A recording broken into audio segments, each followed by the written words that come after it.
Have you ever stared at your phone, typed a message, deleted it, and thought, if they wanted to talk to me, they would? Or maybe you're on the other side of it, someone who used to check in, used to call, used to care. And now, silence. No fight, no big argument, just distance. It's confusing. It hurts. And if you're honest, it makes you question your worth. Today we're going to unpack something that most people misunderstand, the psychology of people who stop reaching out. Because here's the truth. It's rarely laziness. It's rarely indifference. And it's almost never as simple as they don't care. There's something deeper happening inside the nervous system, inside the brain, inside the emotional history of that person. And by the end of this video, you'll see that silence in a completely different way. Let's start with a hard but honest reframe. When someone stops reaching out, it often isn't about the other person. It's about emotional cost. Every interaction carries a psychological price: energy, vulnerability, uncertainty, hope. If those investments repeatedly feel unreturned, the brain starts calculating, not consciously, not coldly, but biologically. Your brain is wired to conserve energy and avoid social rejection. Rejection, by the way, activates the same neural pathways as physical pain. Studies using brain imaging have shown that social exclusion lights up areas similar to those activated when you burn your hand. So if someone repeatedly feels unseen, dismissed, or unreciprocated, their brain quietly decides, let's not touch the stove again. Silence becomes protection, not punishment. Protection. Now here's where it gets deeper. Some people stop reaching out because they've learned, over time, that initiating equals vulnerability. And vulnerability equals risk. If you grew up in an environment where your emotional needs were minimized, if you were the one who always had to adjust, if you were the peacemaker, the overgiver, the one who cared more, you may eventually hit a breaking point. Not explosively, not dramatically, just quietly. You think, let me see who reaches for me. And when no one does, something inside you shifts. That shift is not bitterness, it's fatigue. Emotional burnout is real, and it doesn't just happen at work, it happens in relationships. Let's talk neuroscience for a moment. When you reach out to someone, your brain anticipates reward. A reply, warmth, connection. That anticipation activates dopamine pathways. But if the reward is inconsistent, sometimes warm, sometimes cold, sometimes ignored, your nervous system enters uncertainty mode. And uncertainty is stressful. Over time, your brain may decide that the unpredictable reward is no longer worth the stress hormone spike. So you withdraw. Not because you don't care, but because your nervous system is tired. This is especially common in people with anxious avoidant relationship patterns. They crave closeness, but when closeness feels unstable, they protect themselves by stepping back. From the outside, it looks like detachment. From the inside, it feels like survival. There's another layer. Sometimes people stop reaching out because they feel chronically misunderstood. Have you ever tried explaining yourself over and over, only to feel like your words don't land? At some point, you stop explaining. Silence can become a boundary. It says, I won't keep pouring into a space where I feel invisible. And here's something important. Emotionally intelligent people often withdraw quietly rather than fight loudly. They don't want drama. They don't want confrontation. They just reduce access. That reduction can feel shocking to others because there was no explosion beforehand. But internally, there were years of tiny disappointments. Tiny cuts add up. Now let's shift perspective. Maybe you're the one who stopped reaching out. Maybe you feel guilty. Maybe you wonder, am I selfish? Am I cold? Pause. Let's check something. Did you stop reaching out because you hate them or because you felt unbalanced? There's a big difference. Healthy relationships involve mutual initiation. It's like a game of catch. If you're always throwing the ball and no one throws it back, eventually you stop playing. That's not cruelty. That's self-respect learning to breathe. But, and this is important, there's a caveat. Sometimes we misinterpret neutral behavior as rejection. If you have a history of abandonment or inconsistent caregiving, your threat detection system can be hypersensitive.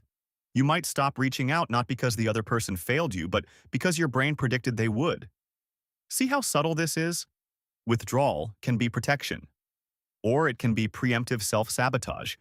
The difference lies in awareness. Let's talk practical tools. If you've stopped reaching out and you're unsure whether it's healthy distance or defensive avoidance, ask yourself 3 questions. 1. If they responded warmly today, would I feel relief or resentment? Relief suggests you still desire connection. Resentment suggests something unresolved needs attention. 2. Have I communicated my needs clearly, or am I testing them silently? Silent tests rarely work. People are not mind readers. 3. Am I protecting my peace or avoiding discomfort? Peace feels grounded. Avoidance feels tense. Sit with those. Journal them if you need to. Clarity changes everything. Now, if you're on the other side, someone stopped reaching out to you, here's what you can do. First, resist the ego story. The ego says, they don't care. Or worse, I wasn't important. But remember what we said. Withdrawal often reflects internal overwhelm, not external indifference. Second, initiate once, cleanly and calmly. Not accusatory, not dramatic. Something simple. I noticed we haven't talked much lately. I value our connection. Is everything okay? That message does 2 things. It opens the door, and it removes the guessing game. If they respond, you have information. If they don't, you also have information. Closure isn't always a conversation. Sometimes it's a pattern. Let's address something uncomfortable. Sometimes people stop reaching out because they've outgrown the dynamic. Growth changes compatibility. You may evolve emotionally, spiritually, intellectually, and realize that certain interactions leave you drained instead of energized. It doesn't make you superior. It doesn't make them inferior. It just means alignment shifted. We don't talk enough about how normal that is. Relationships are seasons, not contracts carved in stone. The problem is, we interpret change as betrayal, but sometimes it's just life reorganizing itself. Here's a biological truth. Humans are wired for belonging. Isolation increases stress hormones. Chronic loneliness affects immune function. We are not meant to detach from everyone. So if you've stopped reaching out to everyone, not just one person, that's a different conversation. That might signal depression, emotional exhaustion, or nervous system shutdown. If you notice numbness, low motivation, and withdrawal across the board, please don't label yourself as independent. Check your mental health gently. Talk to someone, a therapist, a trusted friend, a professional. Silence can protect you, but too much silence can imprison you. Balance matters. I want to tell you a quick story. A client once told me, I stopped reaching out to see who would notice. No one did. So now I know where I stand. But when we unpacked it, we realized something profound. The people in her life assumed she was strong, self-sufficient, busy. They didn't stop caring.